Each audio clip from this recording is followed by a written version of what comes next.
আমাদের বাংলাদেশের তরুণ প্রজন্ম, কিশোর প্রজন্ম বাতিলের বিরুদ্ধে ইমানের দাবিতে যখন রাস্তায় বের হয়ে আসলো, হাসিনা পলাতে ব্যর্থ হয়ে গেল। জোরে কোন কথা ঠিক না? ঘরত বসে থাকা যত আল্লাহ আল্লাহ জিকির করো,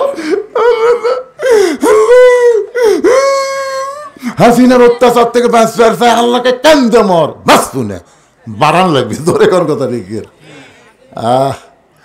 15.5 বছর বিএনপি যখন খালি কয় আন্দোলন হবে ঈদের পরে, ধরে কোন কথা, এর কি ঈদ শেষ হয় না বারে, খালি কয় ঈদের পরে শক্ত আন্দোলন করা হবে ঈদের পরে। আর জামাতেরা ঘরের মধ্যে বসে বসে জমি জমি মিটিং করে, প্রকাশ্যে বের হওয়ার পারে না। কি ফোসকা বাচ্চা রে, কলজার টুকরা ময়নারা রে, যার মধ্যে আবু সাইদ, মুগ্ধ, আমিন, এরকম 2000 ছাত্র জনতা তাদের জীবন দেওয়ার কারণে 30,000 ছাত্র জনতাকে আহত পঙ্গু করার কারণে পরে আল্লাহ তাআলা আমাদেরকে আবার স্বাধীনতা দিয়ে দিল। জোরে কান সুবহানাল্লাহ। মেয়েটা বলতেছে, আমিরুল মুমিনিন হোসেন কি 3টা প্রশ্ন করবে আমি জানি না, তবে আমার ইমান বলতেছে আমি না পারলেও আমার আল্লাহ পারাবে। জোরে কোন কে পারাবে? সঙ্গে সঙ্গে ওমর ফারুক এক দৌড় আলীর বাড়িতে এসে বলতে, ভাই তারিখ করবার চাই। হোসেন বলে কিসের তারিখ? কিসের তারিখ? ওমর বলে বিয়ার তারিখ না, বিয়ার তারিখ না, তুমি যে 3টা প্রশ্ন করবো তার উত্তর দিবার পারবে কি পারবে না তারই তারিখ। আলী বলতেছে, কি কন, যে প্রশ্ন আপনি জীবনে জানেন না, আমিও শুনিনি, সেই প্রশ্নের উত্তর মেয়েটা কেমনে দিবে? ওমর ফারুক বলে, আলী রে তোমার কানটা আমার মুখের কাছে দাও। হযরত আলী কানটা যখন ওমরের মুখের কাছে দেয়, ওমর ফারুক ফিস ফিস করে বলতেছে, ইমানের বলে বলিয়ান হয়ে যখন কেউ কথা বলে তখন আমি বিশ্বাস করেছি সে একলা না, তার সঙ্গে আমার আল্লাহ রয়েছে। নির্দিষ্ট তারিখ মোতাবেক হযরত ওমর ডান পাশে বসে গেছে, একটু বসার সাইজটা খেয়াল করেন, ওমর ফারুক ডান পাশে বসে গেছে আর হযরত আলী বাম পাশে, মাঝখানে হোসাইন বসেছে। সামনে একটা চাদর দেওয়া হলো, ওই চাদরের ওই পারে ওই 18 বছর বয়সের যৌবনা মেয়েটা বসে গেল। আপনারা খেয়াল করছেন ডান পাশে কে? কেবল কথা কি শুনবার পাচ্ছেন না? ডান পাশে কে? হযরত ওমর। এ বলার পাশে কারণ আছে বাজান, ইন্না লিল্লাহি ওয়া ইন্না ইলাইহি রাজিউন। বোঝা লাগবে না, এটা বিপদ আপদের দোয়া। এটা মানুষ মরার পর আয়াত না, বিপদ আপদ মুসিবতের আয়াত। জোরে বলেন কথা ঠিক কিনা? আর একবার আয়াতটা শোনেন, ইযা আসাবাতুহুম মুসিবাতুন ক্বালু ইন্না লিল্লাহি ওয়া ইন্না ইলাইহি রাজিউন। ডান পাশে হযরত ওমর, বাম পাশে হযরত আলী, মাঝখানে হোসেন। সামনে একটা চাদর দেওয়া হয়েছে, চাদরের ওই পারে যৌবনা নারী, মাত্র 18 বছর বয়সের নারী। একটু খেয়াল করেন, আপনারা বলেন তো সামনে চাদর দেওয়ার কারণ কি? সবাই বলেন। এখন যুবকদের জন্য সবচাইতে বড় বিপদ হলো মেয়েরা বেপর্দা হওয়া। জোরে কোন কথা ঠিক কিনা?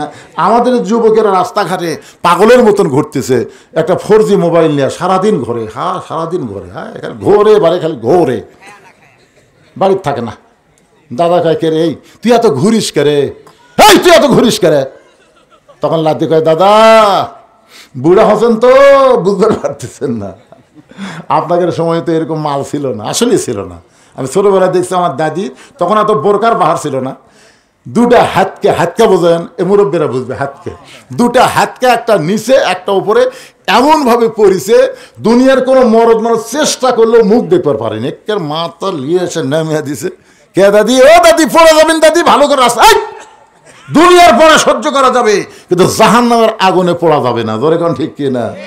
আর এখন 14 হাত শাড়ি রে, 14 হাত শাড়ি, কুটি যে পেঁচে, খালি পেঁচে, খালি পেঁচে, আঁচড়া পাঁচড়া বার করে থাকছে। আর এখনকার কিছু বোরকা বার আছে, বুঝলেন, টাইট ফিটিং। ধরে কান কি ফিটিং? বোরকা পরলে বাহির থেকে সবকিছু বোঝা যায়। আমার মা বোনদের জন্য বলবো না, পর্দা হলো নারীদের জন্য ফরজ, আল্লাহ কোরআনে বলেছেন অকর্ণা ফি বুয়ুতিকুন্না ওয়ালা তাবাররাজনা তাবাররুজাল জাহিলিয়াতিল উলা। সকলে বলেন আল্লাহু আকবার। সামনে চাদর দেওয়ার পরে ওমর ফারুক বলে হোসাইন এখন তুমি প্রশ্ন শুরু করো। প্রশ্ন কয়টা? জোরে বলেন কয়টা? এই সবাই মনোযোগ দিয়ে শোনো, এখন তুমি প্রশ্ন শুরু করে দাও। ওমর ফারুক বলে হোসেন এখন তুমি 3টা প্রশ্ন করো। এবার হোসেন বলে রে মেয়ে তুমি একা একা বসে আছো, তাই বলে তুমি একলা না, আমি হুসাইন বড় একা হয়ে গেছি। ওমর ফারুক বলে হোসাইন তুমি কি পাগল হইলে নাকি? তোমার ডান পাশে আমি বসে আছি, বাম পাশে তোমার বাবা বসে আছে, এরপরে তুমি একলা কেমনে হলে? হোসেন বলে রে মেয়ে আমার 2 পাশে 2জন মহামানব বসে আছে, কিন্তু মনে মনে এই 2 মহামানব তোমার পক্ষ নিয়েছে। আপনারা বলেন তো ওমর ফারুক কার পক্ষে? হযরত আলী। তাহলে খামাখাই পক্ষে বসে লাভ কি? আজকে নিরপেক্ষ নির্বাচন কমিশনার সকাল 11টায় কইল 8% ভোট আছে, 12টায় কইল 19%, 2টার সময় ঘুমোর থেকে ওটা কয় 44%। তার মানে কি? আপনারা বলেন তো হাসিনার সময় যে নির্বাচন কমিশনার ছিল ই কি নিরপেক্ষ? কথা কন নাই নিরপেক্ষ? আসলে নিরপেক্ষ শব্দ চলবেই না, এমনকি আমার আল্লাহ পর্যন্ত নিরপেক্ষ না। আল্লাহ যদি নিরপেক্ষ হতো তাহলে কেন বললো ইন্না দীনা ইনদাল্লাহিল ইসলাম, ইসলাম আমার মনোনীত জীবন বিধান কেন বললো? তার মানে হিন্দুদের বিপক্ষে, কাফেরের বিপক্ষে, মুনাফিকের বিপক্ষে, ইহুদির বিপক্ষে, মুসলমানের পক্ষে। জোরে কোন কথা ঠিক কিনা? তা আল্লাহ যদি নিরপেক্ষ না হয় তুই কেমনে নিরপেক্ষ রে? তাই হুজুর আমি কোনো দল করি না, আমি নিরপেক্ষ। আরে পাগলা তুই নিরপেক্ষ না, তুই হলো হিজড়ে। হিজরা কোনো পক্ষে নাই, ওই মেয়ে পক্ষেও নাই, মরদ পক্ষ নাই, আর উপরেও শান্তি নাই, তলেও শান্তি নাই। জোরে কোন কথা কন না কেন ভাই? কে রে যুবক রে, তুমি কি মনে করছো যে আমার কানা বক্তা ওয়াজ করতেছে? এত ঘোড়া লাগে খুব থাকে রে। আর এখানে কয়টা যুবক এসে যায় আবার এসে খাড়াইতে দেখে, এই মাহফিল কমিটির লোকের তবার বিদায় করে দিত।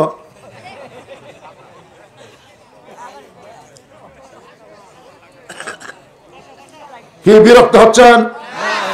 আজকে একটা মাহফিল দেখতেছি, রাতের মাহফিলে লোক কখনো বাড়ে না, কিন্তু আজকে দেখতেছি বাড়তে বাড়তে মনে হয় ঠেকে গেল।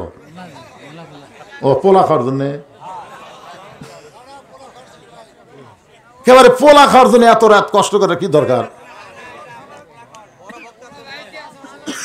হ্যাঁ সবাই একটু মহব্বতে জিকির করেন লা ইলাহা ইল্লাল্লাহ, জোরে লা ইলাহা ইল্লাল্লাহ, লা ইলাহা ইল্লাল্লাহ, লা ইলাহা ইল্লাল্লাহ, লা ইলাহা ইল্লাল্লাহ, লা ইলাহা